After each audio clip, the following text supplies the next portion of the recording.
lanjut kerjasama antar lintas universitas ya. Kebetulan kan Unis Tangerang dengan Raharja itu sudah mempunyai MOU kerjasama. Dan memang kewajiban dari kementerian bahwa semua kegiatan baik penelitian dan pengabdian masyarakat sekarang itu bobotnya lebih tinggi ketika program itu dilaksanakan secara bersama ya.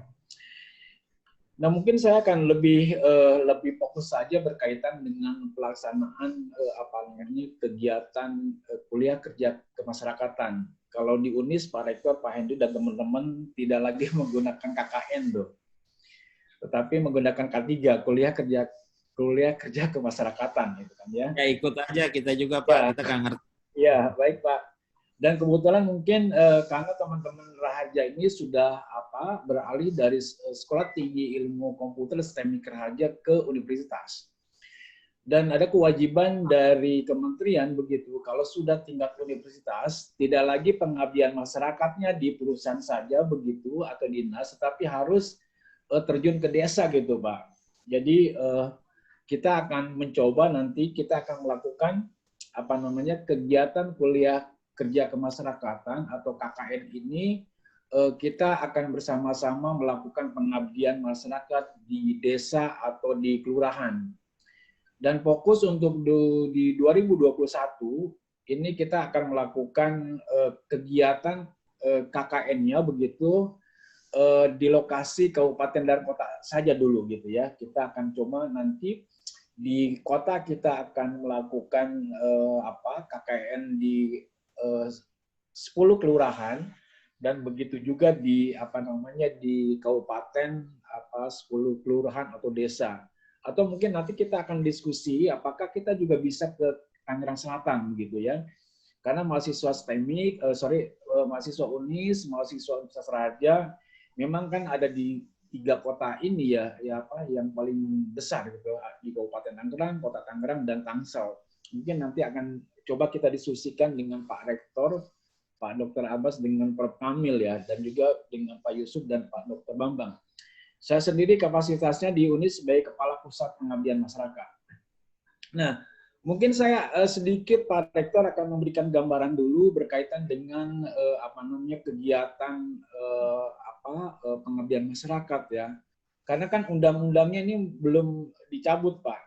Karena kita masih menggunakan undang-undang tentang protokol kesehatan. Dan juga berkaitan juga dengan pedoman pembelajaran dari Kementerian Dikti itu, Kementerian Mendikbud sekarang ya, masih menggunakan protokol kesehatan. Saya sedikit mungkin Pak Rektor dan teman-teman akan mencoba menjelaskan skenario kita untuk KKN ini tetap harus menggunakan protokol kesehatan. Nanti kita ada plan yang kedua Pak. Kita akan mencoba dengan tim khusus nanti membahas tentang KKN yang berbasis pada offline, artinya tidak menggunakan langsung, tidak menggunakan protokol kesehatan. Tetapi saat ini pedomannya harus mengacu pada protokol kesehatan.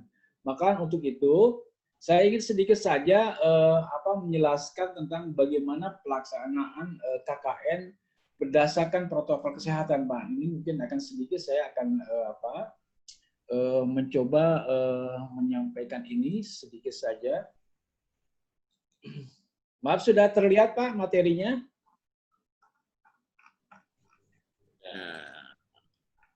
Ya.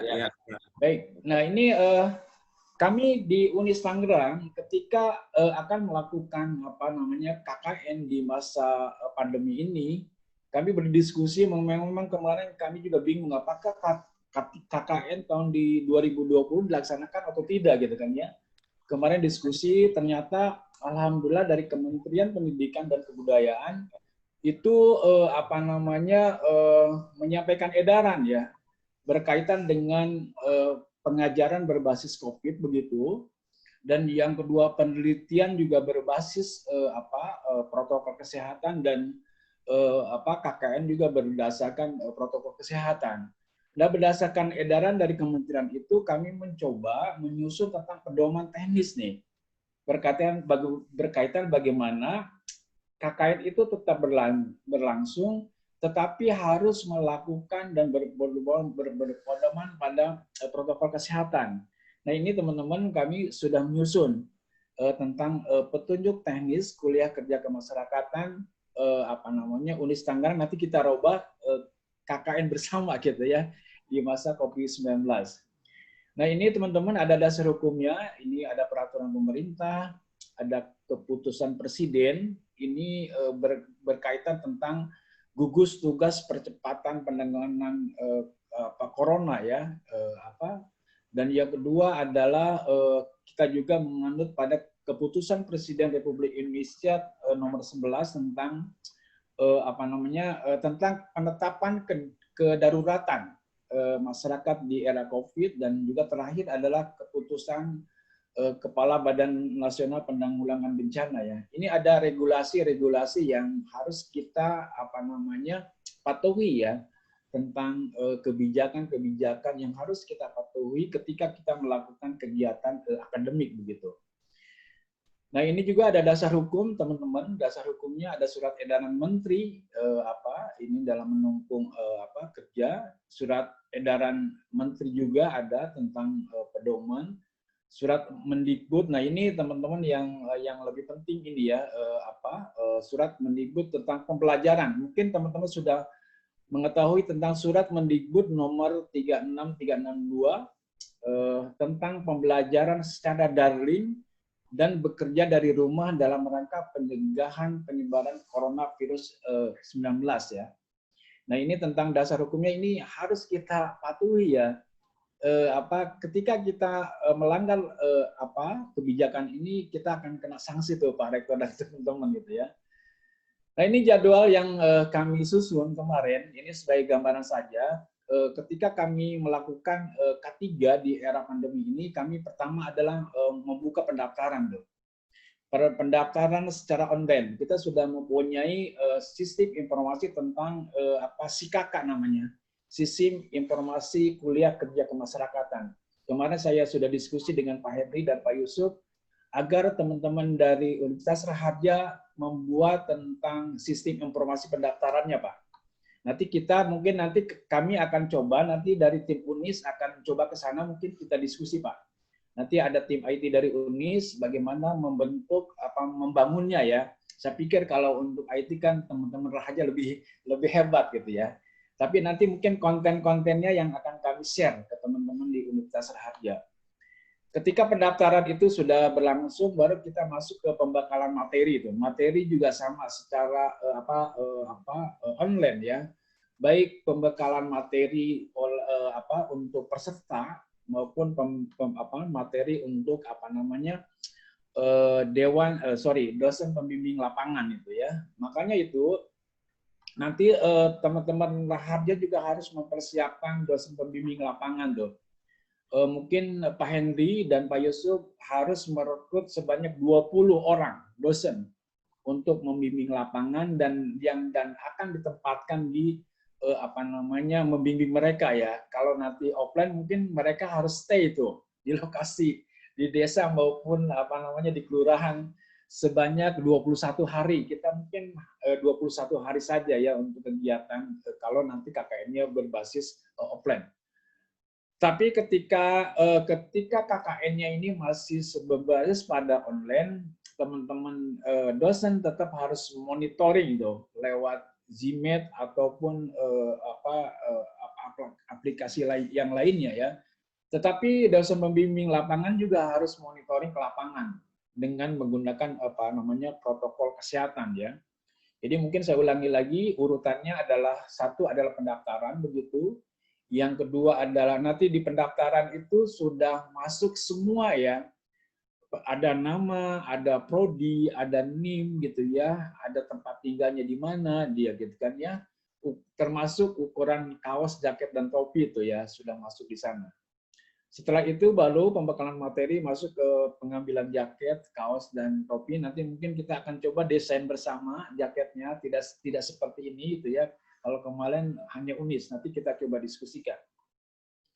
Terus yang kedua setelah pengambilan jaket ke lapangan begitu ya, ini ada pelaksanaan. Kemarin seperti ini ada acara pelepasan, ada bimbingan dosen pembimbing gitu ya, ada apa namanya, ada laporan individu maupun Pak kelompok. Yudi, Pak Yudi izin Pak Yudi.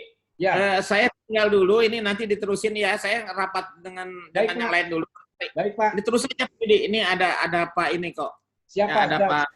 Ya, ini Baik, rapat Pak. kita udah selesai. Ya, ini diterusin Pak ya sampai tuntas ya Pak ya. Terima kasih Baik, Pak. banyak nih. Siapa? Nanti habis itu rapat kemari ya. Baik Pak, siapa? Baik Pak, ya. Kan motornya masih tinggal sini. Ya, siap. Siap. Oke. Ya, baik Pak Rektor, terima kasih. Ya. Baik, kita lanjutkan teman-teman ya. Nah, ini yang kedua adalah masa kelompok dan bimbingan ya, teman-teman. Kelompok dan bimbingan. Jadi nanti peserta K3 itu di masa pandemi itu tetap kita dibagi menjadi 20 kelompok. Nanti akan saya share ke Pak Yusuf ya untuk materi ini. Jadi di mana masing-masing kelompok terdiri dari 45 atau 50. Nah sekarang karena kita mempunyai program KKN bersama, kemungkinan mungkin UNIS ada satu kelompok itu ada 45 orang ya. Mungkin nanti ditambah STEMIK berapa atau mungkin 10. Berarti kita mempunyai 60 peserta tuh. Dibimbing oleh 2 dosen nantinya, skenario saya ya.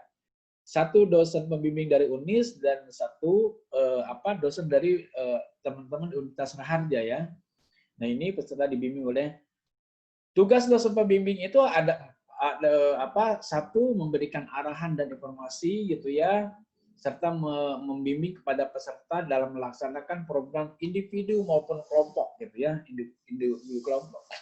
Karena teman-teman gini, kenapa dalam kelompok itu ada tugas kelompok dan individu gitu ya? Biasanya teman-teman mahasiswa itu akan melakukan program kegiatan berdasarkan prodi itu. Teman-teman dari prodi Teknik Informatika mau ngadain apa di sana gitu di tempat lokasi ketiganya atau di lingkungan mereka. Teman-teman dari akuntansi mau mengerjakan apa gitu kan gitu ya. Nanti berbasis prodi itu, program kerjanya itu berdasarkan prodi. Tetapi ada beberapa program kegiatan yang melibatkan lintas prodi itu. Nanti akan diskusikan di tim teknis ya teman-teman seperti itu ya. Nah ini ada kelompok dan bimbingan gitu ya ini. Dan yang kedua tentang tujuan K3 ini teman-teman ada 3 ya yang kami rumuskan di UNIS. Satu adalah mendukung dan menguatkan program pemerintah tuh. Baik pemerintah pusat dan daerah dalam penanganan penyebaran COVID tuh. Nanti kita akan diskusi dengan gugus tugas ya.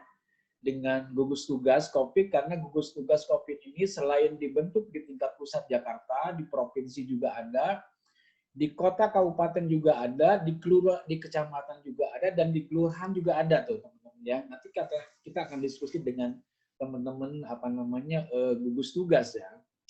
Terus yang kedua adalah meningkatkan kepedulian sivitas akademika tuh. Unis Tangerang dengan Universitas Raharja yang nanti kita tambah ya. Apa sih kepedulian perguruan tinggi kita terhadap masyarakat di era pandemi ini. Kemarin mungkin saya juga lihat di-share oleh Pak Rektor, Pak Dr. Abbas tentang bagaimana misalkan ada bantuan sembako begitu ya untuk masyarakat, ada sosialisasi tentang protokol kesehatan begitu ya, atau mungkin dan lain-lain lah yang kira-kira apa yang kita bisa berikan untuk ke masyarakat. Jadi teman-teman sebetulnya KKN ini juga ada muatan promosi juga ya untuk lembaga kita ya di tengah-tengah masyarakat gitu ya. Dan yang kedua adalah sebagai laporan juga ya di standar 9 kalau tidak salah tentang akreditasi itu, tentang kegiatan penelitian dan pengabdian masyarakat. Itu kan untuk kepentingan akreditasi juga gitu ya. Oke, yang ketiga adalah tujuan dari KKN ini adalah melaksanakan KKN sudah atau K3 walaupun dalam kondisi wabah ya. Nanti ini kan saya masih dalam skenario program K3 berbasis COVID karena undang-undang tentang protokol kesehatan ini belum dicabut ya. Tetapi nanti kita lihat perkembangannya ketika bulan Januari pada bulan Maret kita sudah masuk era new normal, kita akan membuat K3 offline. Kalau yang itu sudah tidak ada masalah ya, kami sudah siap lah gitu ya. kalau untuk masalah K3 yang offline gitu ya. Nah, teman-teman, ada tujuan K3, tujuan tadi ada apa? Sorry, ada tujuannya gitu ya. Tujuan K3-nya ini juga ada tujuannya juga ya. Tujuan umum, yang ini tujuan umum, ada tujuan khusus nih. Tujuan khusus itu dibagi 3 ya. Satu, bagaimana kita membangun kerjasama tuh. Nanti kita akan membangun kerjasama dengan RT RW di lokasi dalam penanganan COVID-19 melalui sosialisasi menggunakan media sosial. Teman-teman Unis kemarin, teman-teman ada beberapa model tentang protokol kesehatan ini. Ada secara langsung mereka dikumpulkan di tempat khusus gitu atau di aula kelurahan, tetapi dengan jarak atau physical distancing, baru menyampaikan kerjasama dengan puskesmas menyampaikan protokol kesehatan. Atau yang lebih efektif sebetulnya membuat konten-konten dong, video-video yang menarik ya, untuk dibuat baru kita di-share tuh. Biar share nanti yang share-nya itu bisa dari teman-teman kelurahan atau pengurus RT di Karang Taruna dan lain-lain ya. Itu tentang bagaimana penanganan pencegahan COVID. Yang kedua adalah membangun kerjasama dengan media online tuh ya, dan media elektronik untuk mempublikasikan. Oke, teman-teman, kemarin Unis hampir berapa ya? Hampir ada 30 media online yang yang mempromosikan K3 Unis di masa Covid kemarin ya. Karena kemarin teman-teman ternyata kita masuk media Indonesia juga ya. Ada 3 perguruan tinggi yang melakukan K3 di masa Covid tuh. Ada Unis Tangerang, Unpad, dan Universitas Hasanuddin tuh kalau tidak salah ya. Itu membuat Unis terangkat juga di media nasional karena berani banget gitu ya, ada sebuah perguruan tinggi kok bisa melakukan KKN di masa Covid. Dan juga alhamdulillah kita dari kementerian juga mendapatkan apresiasi ya, bagaimana Unis terlibat dalam penanganan COVID-19 ini gitu ya. Oke, yang selanjutnya tujuan dari K3 itu terakhir adalah melakukan inovasi program tuh teman-teman, Pak Hendy, Pak Yusuf ya. Coba nanti kita saya pikir kemarin saya lihat teman-teman Rahaja cukup baik lah ya. Ketika mau yudisium mereka menampilkan inovasi. Nah, inovasi ini kalau bisa coba diaplikasikan untuk masyarakat, Pak Hendy dan Pak Yusuf. Saya pikir ini bobot nilainya sangat baik ya. Temuan-temuan dari mahasiswa Raharja yang dibimbing oleh para dosen, coba kita aplikasikan inovasi ini di masyarakat tuh. Saya pikir ini juga ajang promosi buat Universitas Raharja di masyarakat ya. Ini melakukan inovasi program kegiatan pemberdayaan masyarakat. Kebetulan Unis juga tahun ini mendapatkan program inovasi ya tentang bagaimana menggabungkan antara pertanian berbasis Android tuh Pak Hendy di MAUK ya, kita dapat pendanaan 40 juta kalau tidak salah teman-teman teknik informatika. Nanti Pak Hendy, Pak Yusuf boleh share ya, nanti kita bisa lihat tentang hibah-hibah pengabdian masyarakat Unis Tangerang untuk di-share ke teman-teman Raharja. Nanti kita lihat di MAUK ya, kita ada di sana lokasi kegiatannya ya. Oke, target KKN di masa COVID ini bisa tadi salah satunya adalah ini teman-teman, yang meningkatkan kesadaran masyarakat tuh teman-teman. Kita prihatin loh sekarang ya, bagaimana misalkan zona kita merah lagi ya. Kenapa? Tadi kesadaran masyarakat tentang protokol kesehatan sekarang menurun lagi tuh, menurun. Makanya itu teman-teman kemarin bagaimana Unis berusaha, satu target dari KKN di masa COVID ini adalah meningkatkan kesadaran masyarakat tentang bahaya dan cara pencegahan COVID-19 tuh ya. Kedua adalah meningkatnya peran serta sivitas akademika ya, Unis karena Universitas Raharja tuh dalam upaya pencegahan. Ini teman-teman harus mulai ya bagaimana kita perguruan tinggi tidak hanya berpikir di kelas begitu, tetapi bagaimana kita juga harus turun ke jalan tuh. Tidak hanya demo aja mahasiswa kan ya, tetapi bagaimana mahasiswa turun dengan dosen membantu pemerintah dalam meningkatkan pencegahan COVID-19 ya. Yang ketiga adalah meningkatkan kesadaran dalam proses kehidupan menuju era baru. Jadi target yang terakhir betul teman-teman, Pak Henry, Pak Yusuf, dan teman-teman Rahaja, kita harus berusaha dengan pemerintah, begitu terutama pemerintah daerah, bagaimana COVID ini segera selesai. Dan bagaimana kita membuka tentang new era normal, yang normal baru gitu, dalam tentang COVID ini, karena kan di beberapa daerah, di beberapa negara kan sudah berakhir tentang COVID ini. Hanya beberapa negara termasuk Indonesia yang belum selesai ya, dan dampak ini kan sudah kemana-mana ya, terutama pada ekonomi gitu ya.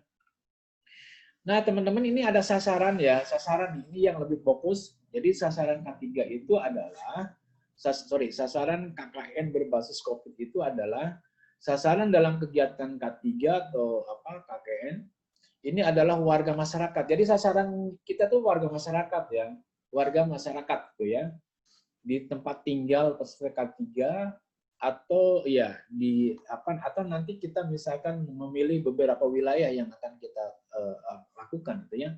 Jadi sasarannya ini ya, kita akan bekerja sama satu dengan RT, dan yang kedua adalah dengan RW maupun dengan kelurahan. Jadi basis kita nanti, kelompok kita tidak boleh nyebrang tuh. Kelompok satu mempunyai wilayah masing-masing sampai dengan 20 ya, punya wilayah masing-masing gitu ya. Tapi teman-teman nanti kegiatan K3 itu harus kolaborasi ya. Satu adalah dengan tadi dengan gugus tugas, dengan RT, RW, dengan Karang Taruna, dengan organisasi kemasyarakatan, organisasi keagamaan. Dan juga kita juga coba nanti mungkin karena persiapan kita masih cukup waktu, kita akan melakukan kerjasama dengan beberapa perusahaan ya, untuk kerjasama kolaboratif dalam penanganan pembiayaan. Kita akan coba nanti, Pak Yusuf, Pak Andi, kita akan silaturahmi dengan Ketua Forum CSR Kota Tangerang dan Kabupaten Tangerang ya. Siap, Pak. Ya, untuk kita akan menggali pendanaan dari perusahaan, karena saya dapat informasi sekarang banyak dana yang masih tersimpan tuh, Pak Yusuf, Pak Hendri ya. Siap, baik siap, itu gali, CSR dari misalnya Bank Jabar Banten, dari BNI 46, BRI maupun beberapa perusahaan yang ada di Tangerang gitu ya. Nanti kita akan diskusi dengan Pak Mulyanto sebagai Ketua Forum CSR Kota Tangerang, dan ada teman-teman juga dari Forum CSR Kabupaten Tangerang ya. Nah teman-teman, ini yang beberapa contoh program ya, program yang kami UNIS lakukan kemarin ya, program-program K3 atau KKN berbasis online di masa COVID-19. Satu adalah kemarin kita membuat ini ya, program pembelajaran daring tuh, di sekolah ya, di sekolah. Kemarin kita coba membantu, kan banyak sekali kesulitan kepala keluarga atau keluarga tentang pembelajaran daring ini gitu ya, seperti itu ya. Yang kedua adalah membuat video kampanye protokol kesehatan tuh, itu juga kemarin kita lakukan. Sosialisasi pola hidup sehat di masa pandemi, ini juga kita kemarin kerjasama dengan Dinas Kesehatan.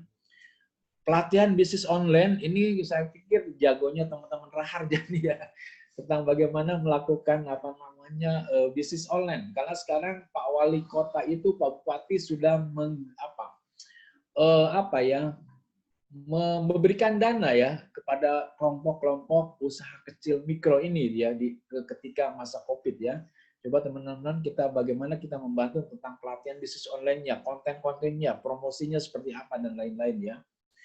Terus sosialisasi proses ini teman-teman FAI ya kemarin juga sama ya. Jadi banyak sekali sebenarnya Pak program-program yang kita lakukan ya.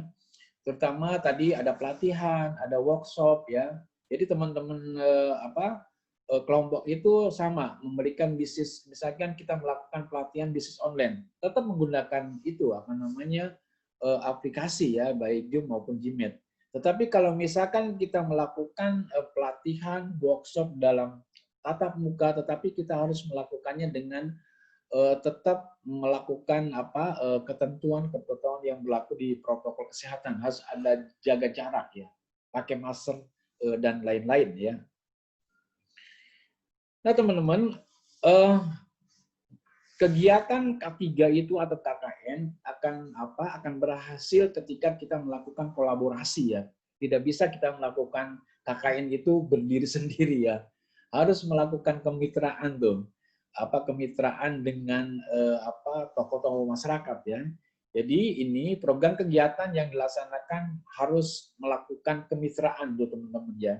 Satu adalah harus dengan pengurus RT dan RW, organisasi kepemudaan, organisasi keagamaan, tokoh pemuda, tokoh masyarakat, ibu-ibu PKK, serta organisasi lainnya di sekitar tempat tinggal tuh.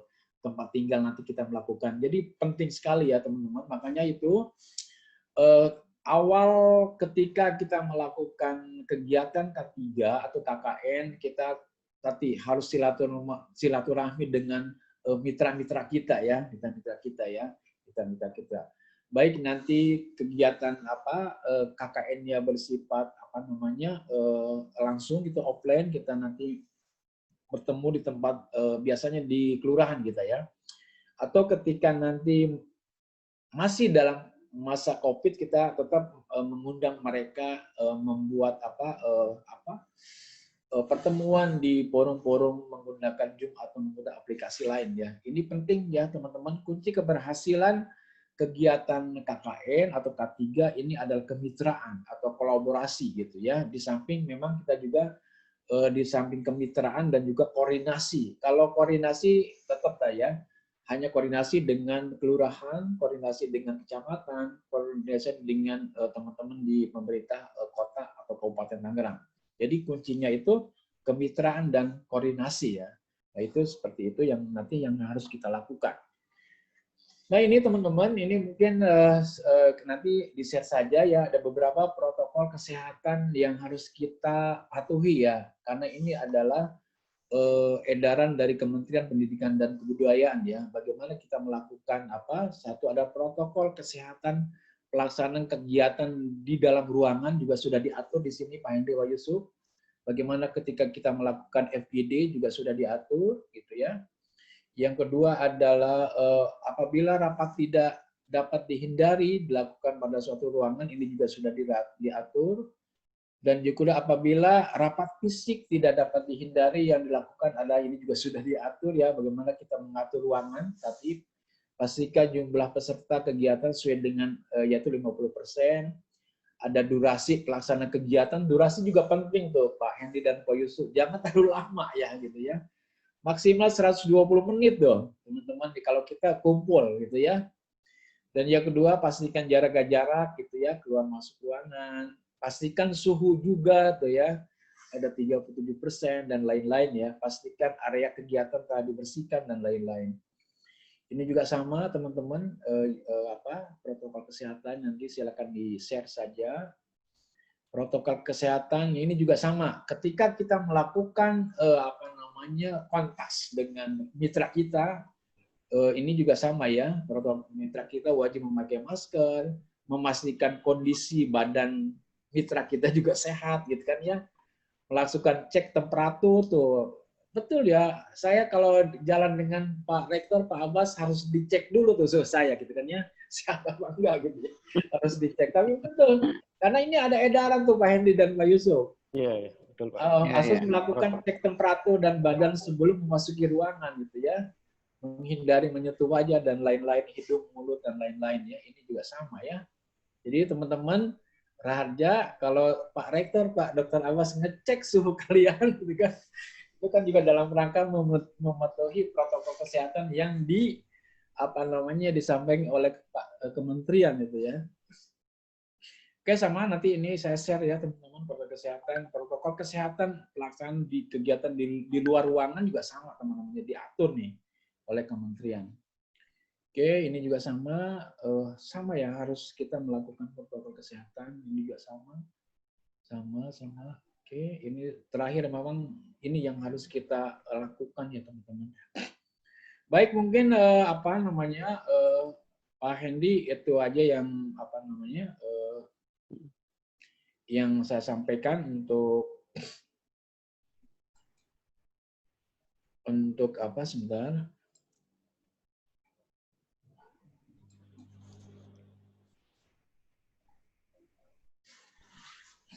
Oke, mungkin Pak Andi, saya akan sedikit nanti mungkin menambahkan ya, untuk sebagai share saja. Tahun kemarin di 2019 dan di 2020 biaya yang dibebankan kepada peserta KKN itu 700.000, Pak.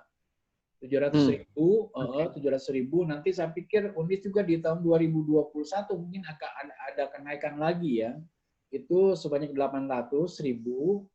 Dari 700.000 itu memang kemarin kita kembalikan lagi ya ke mahasiswa di area COVID 200.000. Jadi kita hanya mengelola 500.000. Tapi nanti mungkin saya sarankan saja kepada teman-teman aja untuk di 2021 coba mungkin untuk mahasiswa dibebankan anggaran range-nya antara 800.000 sampai 1 juta tuh Pak. Ya, yang kedua adalah dari pembiayaan itu mahasiswa akan dikembalikan lagi ya. Satu adalah pertama dalam bentuk atribut K3 tuh Pak. Atribut K3, mulai dari jaket gitu ya, mulai kaos, topi dan lain-lain. Terus yang kedua adalah mereka diberikan dana pemondokan tuh Pak. Dana pemondokan itu satu kelompok sekitar 3 juta gitu ya. Terus dikembalikan lagi dalam bentuk snack dan makan siang di acara materi Pak. Materi K3. Terus dikembalikan lagi pada saat pelepasan ketiga, snack dan makan siang juga pelepasan ya. Terus dikembalikan lagi snack dan makan pada saat workshop. Jadi ada beberapa memang anggaran itu dikelola oleh kita, tetapi kan sebagian juga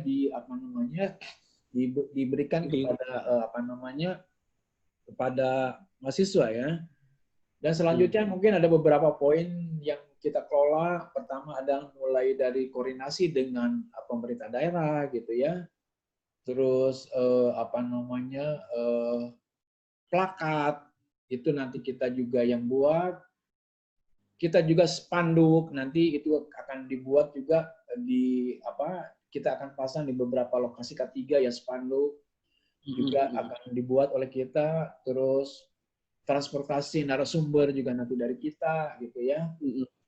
Terus seminar juga kita akan lakukan. Nanti kan gini Pak, dari hasil K3 ini kita akan diangkat menjadi sebuah pertama ada workshop lokakarya dulu di kecamatan untuk diangkat permasalahan.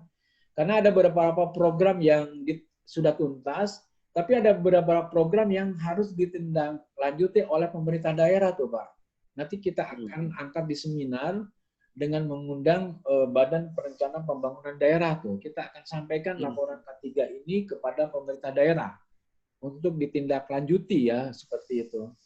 Jadi itu ada beberapa alokasi anggaran, pemasukan dan pengeluaran. Nanti mungkin kita akan diskusikan Pak secara detail ya. Oke. Ya termasuk honor-honor dosen pembimbing lapangan dan juga honor-honor dari tim pelaksana yang mulai dari Parteko dan semua gitu. Nanti kita akan coba compare antara anggaran yang dibuat oleh UNIS dengan anggaran yang dibuat oleh teman-teman Raharja khusus dalam kegiatan pengabdian masyarakat gitu.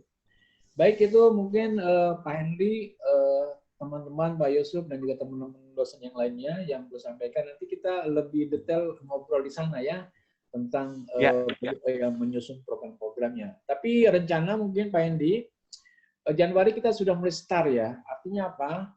SK tim itu harus dibuat mungkin Januari, nanti kita akan diskusikan. Tetap SK itu di teman-teman Raharja juga dibuat, di UNIS juga nanti mungkin dibuat, tapi nanti ada SK bersama ya. SK bersama yang kita tangani oleh Prof. Kamil sebagai rektor. Ya, dua rektor betul. Dua rektor.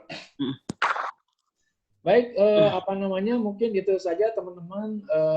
Terima kasih atas kesempatan yang diberikan pada saya dan mohon maaf mungkin ada beberapa yang belum jelas dan ada beberapa yang masih kurang, nanti tetap kita diskusikan karena saya senang banget kan kata Pak Rektor, Pak Prof. Kamil dan Pak Pak siapa namanya Pak Abbas bahwa Unis Tangerang dengan Universitas Raharja itu ibarat adik kakak yang harus saling membantu katanya. Baik, terima kasih teman-teman. Assalamualaikum warahmatullahi wabarakatuh. Waalaikumsalam warahmatullahi wabarakatuh. Baik, terima kasih banyak Pak Yudi sudah memberikan pencerahan yang luar biasa kepada kami yang ada di Universitas Raharja. Tentu hal-hal yang tadi disampaikan oleh Pak Yudi dengan jelas, gemblang, bahkan sangat detail, itu secara tidak langsung sudah sangat membekali tim yang ada di UR nih Pak Yudi untuk mempersiapkan pelaksanaan K3 secara bersama antara UNIS dengan Universitas Raharja. Beberapa hal yang tadi Pak Yudi sampaikan, pertama Pak Yudi sebelum lupa, mohon perkenan untuk slide presentasi biar bisa kami internalisasi, kami dalami lebih lanjut, dikirimkan ke Pak Yusuf, karena nanti leading sectornya itu seperti yang ada dari Pak Yusuf di LPPM, sehingga kami bisa, tidak banyak yang perlu disesuaikan, kapan perlu itu 100% sama, supaya nanti kerjasamanya itu, pelaksanaan itu juga bisa lebih lancar.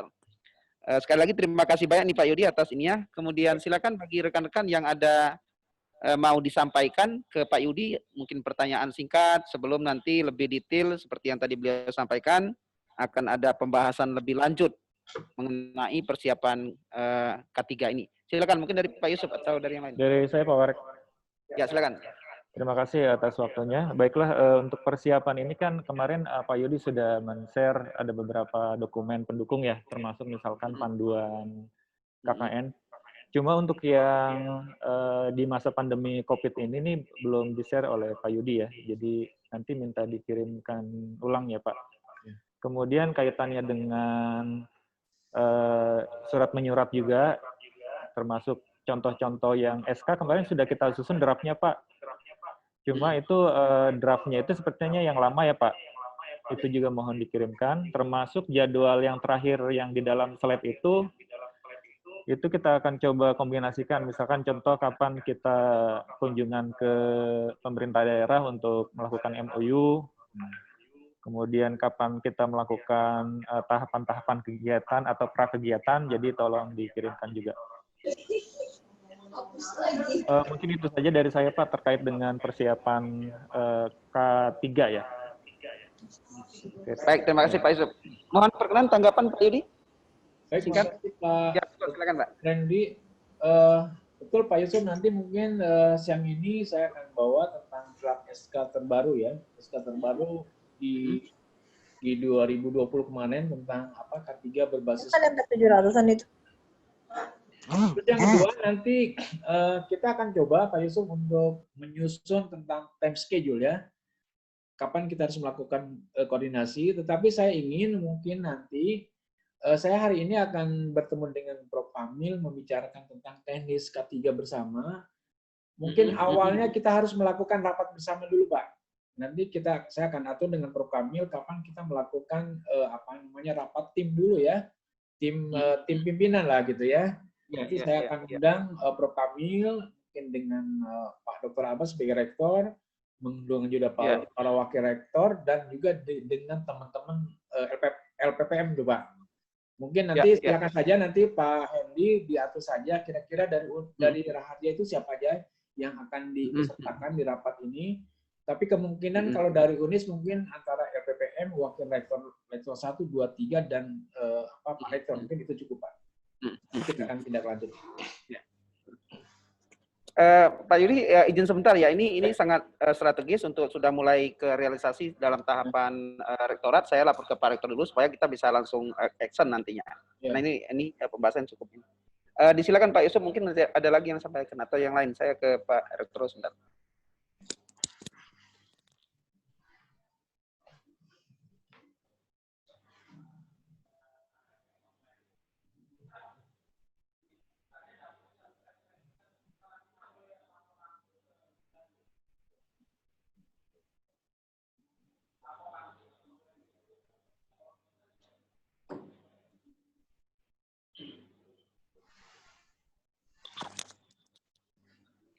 Baik Bapak Ibu, silakan masih ada yang mau disampaikan ke Pak Yudi? Beliau masih bergabung ini, silakan. Sudah cukup? Baik, Pak Yudi, sekali lagi tadi saya sudah menghadap singkat kepada Pak Rektor. Beliau lagi ada agenda yang daring juga cukup sangat penting. Tadi yang Pak Yudi sampaikan, saya akan sampaikan kepada Pak Rektor untuk bisa dipersiapkan dari tim Raharja siapa saja. Kemudian mohon izin Pak Yudi juga disounding ke Pak Rektor kami supaya lebih lebih cepat gerakannya. Sehingga dalam waktu yang tidak terlalu lama kita bisa rapat secara bersama. Kemudian seperti yang tadi Pak Yudi sampaikan, pada Januari tahun depan itu sebenarnya 2 minggu lagi Pak Yudi. Kita sudah harus betul-betul siap gitu kan. Sekali lagi terima kasih banyak Pak Yudi atas penjelasannya. Kami semua sudah cukup tercerahkan, sudah sangat membantu untuk mempersiapkan KKN pertama untuk Universitas Raja yang nantinya bekerjasama dengan UNIS. Demikian Pak Yudi, ada yang mau disampaikan lagi Pak Yudi sebelum rapat? Baik Pak Yudi, mungkin saya izin untuk pamit dari forum ini. Dan terima kasih atas teman-teman, tetap semangat saja begitu. Dan ini nanti mungkin saya juga akan lanjut bertemu dengan Pak Dr. Abbas ya untuk menyampaikan beberapa hal yang perlu kita tindak lanjuti. Baik Pak Henry, Pak Yusuf dan teman-teman Raharja, terima kasih atas. Terima kasih Pak Yudi. Terima kasih Pak Yudi. Waalaikumsalam warahmatullahi wabarakatuh. Terima kasih Pak Yudi. Terima kasih. Waalaikumsalam warahmatullahi wabarakatuh.